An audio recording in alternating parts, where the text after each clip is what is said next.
sans faire de bruit et sans consommer d'essence ou très peu. La voiture électrique fait sa place sur le marché. Pierre-Luc Messier a été l'un des premiers propriétaires d'une Chevrolet Volt dans la région d'Ottawa. Sa Chevrolet Volt lui permet, en une seule charge, de faire plus de 2 allers-retours au travail.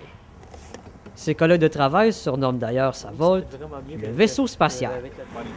Monsieur Messier est propriétaire de sa voiture électrique depuis le mois d'octobre et jusqu'à maintenant, il est très satisfait. Comme c'est là, moi j'adore la voiture, je veux pas changer rien. Il n'y a pas rien sur la voiture que je peux dire que j'aime pas. Tout est fantastique, tout est automatique presque, la climatisation, tout, c'est vraiment bien.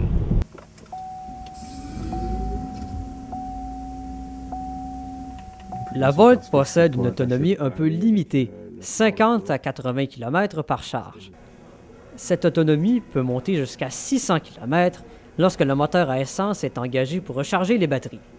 C'est donc le moteur électrique qui propulse la voiture en tout temps. Le moteur à essence est utilisé seulement en tant que générateur. Donc, le moteur à essence ne propulse jamais la voiture. Le seul temps qu'on utilise le moteur à gaz, c'est pour recharger la batterie. La voiture électrique de General Motors possède plusieurs modes de conduite, dont Eco, Normal et Sport.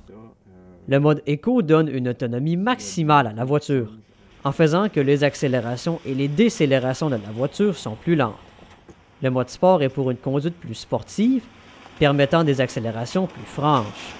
Le type de relief de la région dans laquelle nous sommes et la température extérieure sont aussi des facteurs qui influencent grandement l'autonomie du véhicule.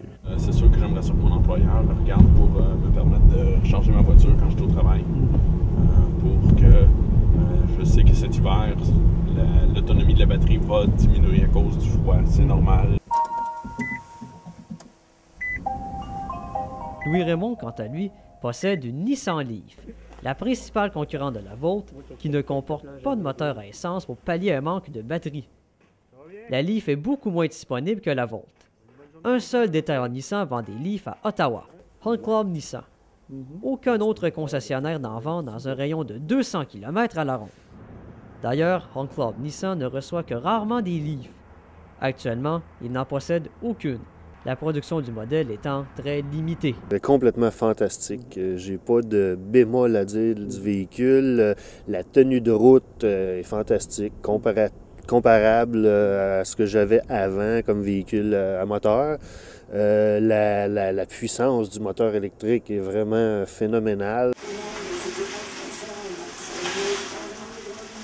Pour le moment, la voiture électrique n'est pas faite pour tout le monde. Le prix de base, tant d'une Volt que d'une Leaf, atteint les 40 000 $ et ne convient pas à tous les budgets. Des rabais gouvernementaux à l'achat d'une voiture électrique peuvent atteindre jusqu'à 8 500 $ en Ontario.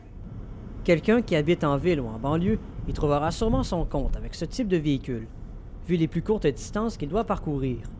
Par contre, ce type de voiture est moins approprié pour un citoyen en milieu rural, vu la faible autonomie de ces véhicules et les installations pour les recharger inexistantes. Donc, c'est une voiture qu'on utilise en ville, en banlieue. Il faut avoir évidemment aussi accès aux infrastructures pour la recharger. Donc, des gens qui vivent en ville, dans duplex ou en logement, vont avoir de la difficulté à recharger la voiture. Donc, il faut y penser, ça aussi. La voiture électrique a maintenant ses adeptes. Ah oui, moi j'adore. Je veux pas la changer pour rien au monde. C'est clair que le moteur à essence, pour moi, c'est terminé. L'avenir s'annonce prometteur pour la voiture électrique.